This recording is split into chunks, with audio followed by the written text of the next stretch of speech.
Welcome back, everyone. Let's turn our attention now to paddlecraft safety.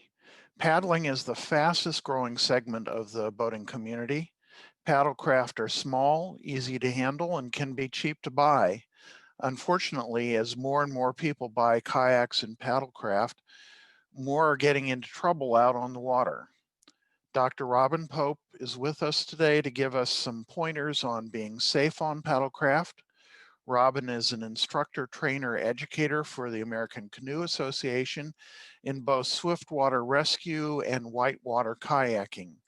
He currently serves on the National Boating Safety Council and is the division chief of the Auxiliaries Paddling Division. Robin is also the skipper of ship 957 in North Carolina and is a member of BSA's National Aquatic Subcommittee. Robin, the floor is yours. Bruce, thank you. If you could put the next slide up, please. Slide after that. Great. So as Bruce said, we're going to be talking about paddling and paddlecraft safety today. And we're doing this because paddling is a very popular activity and participation is growing. Participation in kayaking in particular has more than doubled over the last 10 years. Currently, there are about 22 million people that paddle in the US. Unfortunately, as paddling has increased in popularity, we've seen an increase in accidents, injuries, and deaths. And that's sad, but what's even sadder is that all these accidents, injuries, and deaths are preventable through some simple measures. And if we can prevent those measures while people are on the water, it means that we're all going to have more fun while we're out on the water in our paddlecraft. Next slide, please. So today we'll talk a little bit about the ways that you can participate in paddling, talk about some common accidents, injuries, and causes of paddling deaths, and then we'll look at some database measures that'll help you stay safe while you're having fun on the water. Next slide, please.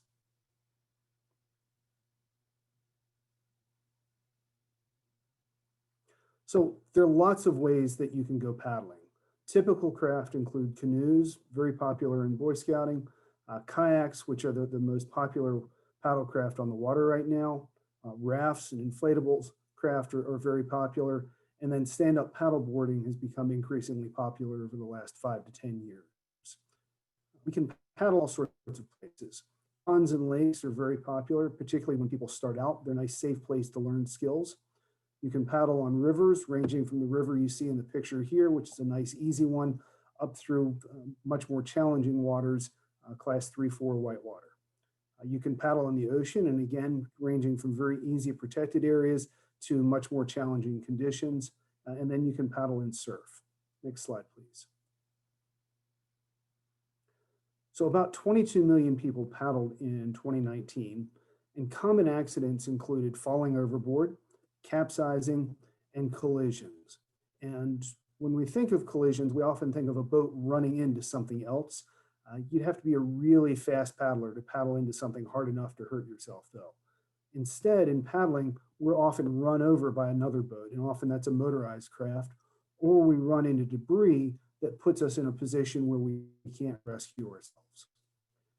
Fortunately, the rate of serious accidents in paddling is extremely low, less than a few hundred per year out of those 22 million, but it could be even lower if we were able to prevent some of them. And as I said, most paddling accidents are preventable with some easy steps. Next slide, please. So paddling accidents typically happen for a few reasons, and one of them are simple water and weather conditions. Boaters go out and they're exposed to conditions that are more challenging than what they're prepared for. Inexperience, which leads to capsizing and falling overboard. And that inexperience also leads people to misjudge conditions and accidentally get into conditions that are harder than what they expect. And then collisions, again, with other craft or with on-water hazards. Next slide, please. So how do we prevent these accidents? And if they do happen, what are some steps we can do to manage them? Well, the first thing is to expect to swim. Paddlers are boaters, but one way to remember this is that we're also swimmers who periodically sit in boats. We have to go in expecting that we're going to go into the water and take some steps to manage that. If we're going to go in the water, it's important to know the weather and water conditions. Get a weather forecast, know the water temperatures, and look for water levels. Water levels in the ocean mean that we're going to be checking for tides and currents. If we're going to be on rivers, there are many ways to find what predicted river stages are. You can see on the slide here the river stages for a river near my house, and you can see the day-to-day variation as water flow is changing with rainfall. And this is a dam-released river, so you see daily variations in flow. The big thing to do is know that if the conditions are wrong for your skill level, then do something else. That something else might be delaying the trip. It might be paddling somewhere else. It might be staying on land and doing something entirely different. But if the conditions are wrong for your skill level and your group, it's time to do something else. Next slide, please. The biggest thing we can do when we're on the water is wear a life jacket. Wearing a life jacket is simply the single most important thing we can do to improve our safety while we're paddling, because most people who die boating aren't wearing a life jacket. Over the last decade, 70% of boating deaths have been drownings. 85% of those who drowned weren't wearing a life jacket. Make sure that you're not one of those people. Wear your life jacket. Next slide, please. Part of dressing for swimming, assuming that we're going to swim, is to make sure we're wearing the right clothing. So we need to plan to be in the water. In addition to wearing a life jacket, we have to have proper clothing. Olympic pools are typically 78 to 82 degrees Fahrenheit, that seems fairly warm. But as soon as we get below 70 degrees, we start considering the water cold. Once it's below 60 degrees Fahrenheit, there's a chance that it could be immediately life-threatening. If the water's cold, make sure you wear appropriate clothing. We've got a picture of a wetsuit here. Other options are a dry suit and paddling splashwear. But the colder it is, the more important it is to have high quality paddling clothing. Certainly below 60 degrees, you need a wetsuit or a dry suit. And that might be a time to consider doing something else. Next slide, please. We need to know the features that might make us swim. And some of those features are very obvious. Big waves, fast current. Most people can look at that, and even if they don't know much about water, they understand that 10-foot waves are probably not what we need to boat in. But there are hazards that are less obvious. And one of those is a strainer. On rivers, that's a tree or other piece of debris that allows water to go through, but doesn't let you go through, which means we collide with it and then we're stuck potentially underwater. Another hazard is what's pictured here, which is a low head dam. Water flows over the top of it and then recirculates at the bottom. If you're not experienced, this can look like a really benign feature, but this particular low head dam, I sat and watched for 45 minutes as things stayed stuck in that hydraulic line for that entire time. A boater in there can have a lot of trouble getting out, and that can lead to some unfortunate consequences. So it's important to learn the hazards in the waterways that you're boating and learn how to mitigate them. In this case, the way to mitigate them is to get out of the water and walk around it and get back in below. Next slide, please. One of the hazards is just other boats. As paddlers, we're slow, small, and hard to see. And that means that if we're on open water and there are power boats around that are traveling 20, 30, 40 knots, then we need to be aware of that and assume that they can't see us. That means staying closer to the shore, staying on channels, and being in a large group so that it's easier to see a group. Another way to do that is just paddle in waterways where you're unlikely to have motorboats. So this is a fairly shallow river, great to paddle on, but in 2 or 3 feet of water where it's easy to paddle, we're not going to see any power craft. Next slide, please. We also want to develop our skills, and primary skills are going to include rescue skills, paddling skills, and planning skills. Next slide, please. So rescue. Every paddler should be able to help themselves and help someone else. Because capsizing and falling overboard are the primary ways that people get hurt paddling, the primary accident types, every paddler should know how to empty their boat and get back in. And we can see scouts from my ship here practicing emptying their boat in the middle of a lake and practicing getting back in.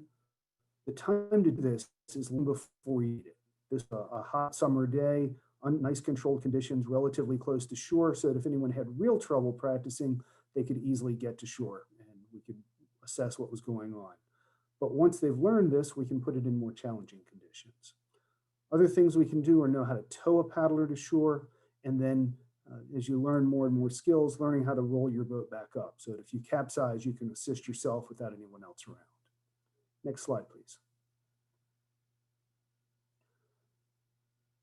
So one way to help reduce your risk is just to be a better paddler. So go out and develop your paddling skills in increasingly challenging conditions. Take lessons and go out and practice. You can see this is a much more challenging environment than what you saw on the last slide. The last slide was the middle of the summer. This is early spring. Water temperatures in the mid 40s. I'm in the water here, and yes, I am wearing a dry suit, and yes, it was cold. But that's what we want to practice. Next slide. A big part of our avoiding problems is making sure that we do a good job planning. And we hear all the time that failure to plan is planning to fail. So make sure that you plan your trip. Know where you're going, how you're going to get there, and what the weather and water conditions are going to be like. When you do that, decide the supplies that you'll need, and that might be food and water, it might be rescue equipment. For multi-day trips, it might include camping equipment. You just have to make a decision based on what you're planning. And then it's important to communicate that plan. When you're doing the planning, there are lots of resources. Charts and other navigational tools are obvious, but we also want to think about just speaking with other boaters that are familiar with the area, looking at guidebooks, looking at maps, getting the information that you need before you need it is critically important. Next slide, please. Part of what we're going to plan is the supplies that we need while we're on the water. And we've got a picture here of some things that people might use. It includes rescue and communication equipment. There's a breakdown paddle in there. You can see a water bottle and a granola bar for food, extra warm clothing down on the left. There's a paddling jacket and some fleece and a wetsuit top. Survival and repair equipment. The gray bag up at the top is a combination of a first aid kit and repair bag that's all in a waterproof bag so that if it floats or is exposed to water, everything's still in good shape. And then obviously a life jacket's important, and you can see a tether on that life jacket there. All of that is things that are specific for the trip. When people are planning the equipment they need, there are two big philosophies. One is to assume that you need the same thing on every trip, always carry everything the same way. The other is to assume that you're going to need different things on every trip, and so you pack differently for each trip. Both of those are appropriate. Making sure you'll have the same thing every time means you always know what's there. Packing beforehand specifically for each trip shows that you know what's there on each trip. Either one is good. The big thing is to be intentional about it and make sure you know what you have. What you have is what you need. Next slide, please. And then clearly filing a float plan is part of communicating what you're going to do. We want to let people know where we're going, when we'll be back, and then what to do if we don't get back on time. For paddling, the float planning should include the number of people that are on the trip and each person's contact information, ideally, the number of boats that are on the trip. So if we do a float plan on a 30-foot sailboat, it's just one boat. But on a paddling trip, it might be 8 or 10 boats. It's one boat, maybe one boat for every person or one for every 2 people. But it's important that we know how many boats are on the trip. We want to know where we're going, when we should be back, and when to be considered overdue. Because if you're 20 minutes late, we don't need to initiate a rescue. But if you're 2 or 3 hours late, perhaps we do need to. So make sure you have a plan that includes when you're overdue and what to do if you are overdue. Next slide, please. There's some take-home messages. Big thing is plan your trip. Make sure you plan it in advance because prior planning helps make sure that we don't have any problems. Part of that planning is knowing the hazards and figuring out how you're going to manage them, recognizing that capsizing and falling overboard are the most common things that are real accident problems. We want to dress to swim, and that means wearing your life jacket all the time. I teach a lot of swiftwater rescue, and our assumption is in swiftwater rescue is that if you're within 10 feet of the water, you could get in the water, you have your life jacket on, not just when you're boating, but even when you're walking on shore. You also have to have proper warm clothing so that when you go in the water, you stay warm and able to do what you need to do. Go out and practice your skills. And practicing your skills should be fun. So have fun while you're doing it. Remember that you're slow, small, and hard to see.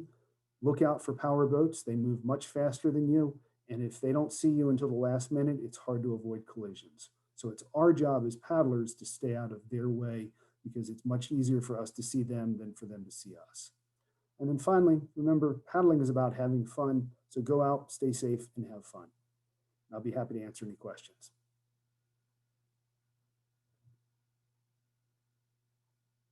Thank you, Dr. Pope, for that comprehensive overview of probably the most popular on-water activity right now. So maybe a few Sea Scout specific questions. With the growing popularity of paddle sports, is a canoe better than a kayak? Is there a certain type of paddle vessel that's better for a beginner? What's your opinion on the different types of paddlecraft? Sure. I paddle a lot of different boats and they're all fun. I would say that each one has got strengths and limitations. The most important one is to find one that's available to you and that you can get some instruction in. And that's as long as you can get some instruction and you can get access to the boat, then you can have fun in it. Oh, great. And kind of going on limitations, obviously from your presentation, something that I really hadn't considered, and I'm sure a lot of the scouts haven't, is we often are focused on weather reports and sea conditions in, sailboats and power boats, but checking, say the river conditions, similar to, is there a small craft warning out? So we would want to reconsider our plans then. Um, but outside of a personal choice within the organization, are there limitations for Sea Scout ships going out on paddling excursions together, say location Yeah. or time or number Mhm. of vessels? So within scouting on rivers, the limitation is class 1 and 2 rivers. If you don't have a certified instructor with you, you can go on class 3 whitewater if you have a certified instructor with you. And then class 4 and 5, five right now is not permitted, but class 4 is only done with commercial operations and only with rafting. Number of craft is one adult leader per 5 craft is probably what's safest, but within scouting, I believe you can go up to 1 to 10. But it's really a matter of looking at the risks and how you're going to assess that. On moving water, the American Canoe Association has a 1 to 5 ratio, just because we want to really be safe. We really want to make sure we have people available to help if there's a problem. On open water, there are less defined limitations, but certainly I wouldn't recommend that you go paddling in a small craft advisory. Okay. And maybe one last question. In your experience paddling, you were talking about getting together as a ship and practicing in Mhm. safe, calm conditions some of the rescue procedures. Um, what have you seen paddlers have to do in terms of rescue procedures, either for themselves or someone else in a group? Right. So really, the most common thing is for someone to capsize or uh, and either be upside down, needing help right then, or to capsize and then swim out of the boat. So there are ways to help someone who is upside down before they swim. And that takes a lot of practice to be able to do well. Because you're right next to them, it puts you at risk. So it's important to learn how to do that from a qualified instructor. But the big thing is people swimming out of their boats. And within my scout ship, anyway, we really encourage people to learn how to rescue their own boat and to be able to help others do that. So it seems the key here is training. This is not something you should just go out with some friends and practice on your own necessarily. You want some guided instruction there. You want some guided hands-on instruction. I'd compare it to going out and deciding that you were going to take a 30-foot boat out in 15 knot wind, a 30-foot sailboat out in 15 knot winds when you'd never been on a sailboat before. That would probably be pretty disastrous if you could even figure out how to get away dock. Same thing with paddling. You start out with some instruction and get gradually better over time. Fantastic. Well, I think that's an excellent and important message because sometimes there's a perception because it's a canoe or it's a kayak that it somehow it doesn't take the amount of experience and training to save